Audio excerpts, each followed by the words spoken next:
Hello বন্ধুরা, talking dolls চ্যানেলের নতুন ভিডিওতে তোমাদের সকলকে স্বাগত।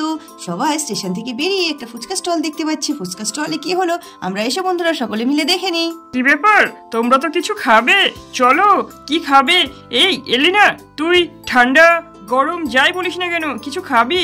পোল্ট্রি অথবা কোনো কোল্ড ড্রিঙ্কস টাইপের কিছু তোর খেলে ভালো হতো, হয়তো জার্নি করে এসেছিস তো। জ্যাম্বো জ্যাম্বো, ওই দেখো ফুচকা আলা দেখা যাচ্ছে, একটা কি সুন্দর ফুচকা স্টল, ঘন্টা বাজাচ্ছে, আমরা ফুচকা খাবো।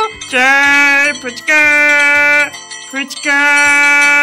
জ্যাম্বো চলো না, কি টেস্টি লাগে, আমার ভীষণ ভালো লাগে ফুচকা খেতে। মধু, বাচ্চারা তো বলছে ফুচকা খাবো, কিন্তু এলিনা কি ফুচকা খেতে পারবে? ফুচকা অনেক স্পাইসি হয়, আর বিদেশিরা বিশেষ করে ফুচকা তো ওরা খেতে পারবে না। কি করা যায় বলো তো? এদিকে মধু আর রাজেশ পরামর্শ করতে করতে বাচ্চারা এলিনার কাছে গিয়ে বায়না শুরু করে দিল, দিদি দিদি চলো না ফুচকা ভীষণ টেস্টি। ও রিয়েলি?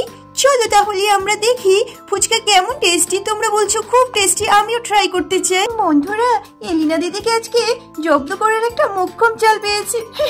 এলিনা দিদি তো জানেই না ফুচকার স্বাদ কেমন হয়। তো চলো বন্ধুরা, আমরা এলিনা দিদিকে জব্দ করি বলে মুন্নি ফুচকা দোকানের দিকে ঢুকলো।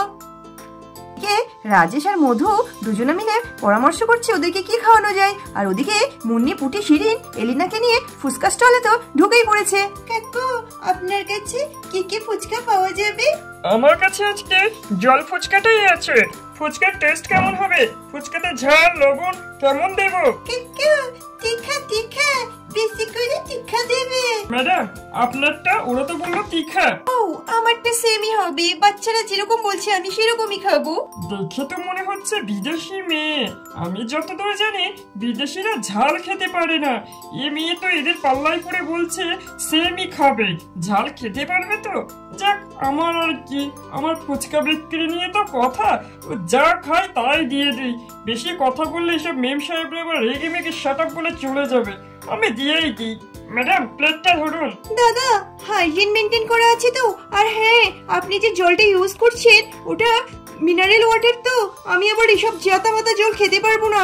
আর একটু খেয়াল করবেন হাইজিনটা যেন মেনটেন করা থাকে, না হলে আবার অসুস্থ হয়ে পড়বো। আরে দিদি, হাইজিন মেনটেন মানে ঝাক্কাস হাইজিন মেনটেন করা আছে। তুমি খেয়ে দেখো না একবার, সারা জীবন ফুচকার নাম বলতে পারবে না। তীখাটা একটু বেশি করে দিয়েছেন তো। হেই বেবিরা, তীখা নিশ্চয়ই অনেক টেস্টি হয়, সেই জন্য তোমরা তীখা তীখা করছো। হ্যাঁ ব্রাদার, আপনি তীখা দিন, তীখা তীখা, আমি তীখা খাবো। ফুচকা আলা কাকু, আপনি এলিনা দিদিকে আগে ফুচকা দিন, তারপর আমরা খাবো। যতই হোক বিদেশি মেহমান বলে কথা। ফুচকা আলা এলিনাকে ফুচকা দিয়ে দিল। ম্যাডাম, ফুচকাটা খেয়ে বলবেন কেমন হয়েছে। আর এলিনা ফুচকাটা মুখে দিল। ও মাই গড, ও মাই গড, স্পাইসি! আমার মুখ জ্বলে পুড়ে ছাই হয়ে যাচ্ছে। ও রাজেশ, তুই কোথায়? একে একে এলিনা, তুমি এরকম ছটফট ছটফট করছো কেন? কি হয়েছে তোমার? ও, তোমাকে এখানে কে আসতে বলেছে? রাজেশ, আমি বুঝতে পারছি না, আমার মুখ জ্বলে যাচ্ছে। এই ম্যানটা আমাকে কি খাইয়ে দিয়েছে? আরে কি হয়েছে, কি হয়েছে, এরকম করছিস কেন? আমি বুঝতে পারছি না রে, আমার মুখটা জ্বলে যাচ্ছে। Spicy spicy. আরে আমি জানতাম তুই ফুচকা খেতে পারবি না, ফুচকা স্পাইসি হয়। ওরা যে বললো তীখা তীখা, আমি তো বুঝতেই পারিনি তীখা মানে কি। আরে তীখা মানে স্পাইসি, ঝাল, তুই এটুকু বুঝতে পারছিস? ও মাই গড, আমি তো বুঝতেই পারছি না, তুই তো এইসব ভাষা বুঝিস না। মুন্নি, ওখানে জল আছে কিনা দেখো, তাড়াতাড়ি তোমার এলিনা দিদিকে জল দাও। এই নে, ওয়াটারটা খেয়ে নি। এবার এলিনা ঢকঢক করে ওয়াটারটা খেয়ে নিল।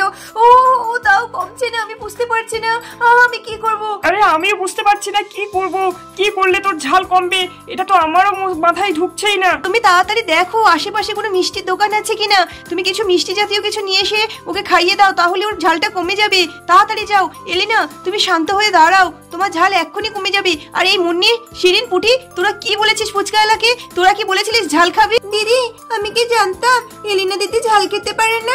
আমরা জানি যে এলিনা দিদি ঝাল খেতে পারে, তাই আমরা বলেছিলাম তীখা তীখা। এলিনা দিদিও তো বললো তীখা তীখা, আমরা কি করে বুঝবো? এলিনা দিদি আমাদের ভাষা বুঝতে পারেনি। সরি এলিনা দিদি, আমরা বুঝতে পারিনি তুমি ঝাল খেতে পারো না। উফ, এদিকে আমার ওয়াটার খেতে খেতে পেটটা ফুলে যাচ্ছে। এই তোমাদের এইসব নাটকীয় কথাবার্তা আমার এখন ভালো লাগছে না। তোমরা এখান থেকে সরো তো। উফ রাজেশ, তাড়াতাড়ি যা প্লিজ, কিছু একটা কর আমার জন্য। রাজেশ মিষ্টি আনতে চলে গেল। বন্ধুরা, তোমরা তো দেখতেই পাচ্ছ এলিনা ঝালের জন্য ছটপট ছটপট করছে, আর এদিকে রাজেশ গেল মিষ্টি আনতে। তো আমরা আজকে আমাদের ভিডিওটা এখানেই শেষ করছি। দেখা হবে পরবর্তী ভিডিওতে। এলিনার আরো কাণ্ড কারখানা নিয়ে আমরা আসছি। তো সেসব কাণ্ড কারখানা দেখার জন্য অবশ্যই আমাদের টকিং ডলস চ্যানেলটিকে সাবস্ক্রাইব করতে হবে, আর সবার আগে ভিডিও পেতে পাশে থাকা বেল আইকনটি প্রেস করে দেবে। আমাদের ভিডিওগুলো ভালো লাগলে লাইক করবে আর কমেন্টে জানাবে এলিনাকে আর কি কিভাবে জব্দ করা যায়। তো তোমরা সবাই ভালো থাকবে, সুস্থ থাকবে। দেখা হবে পরবর্তী ভিডিওতে। Tata, bye bye.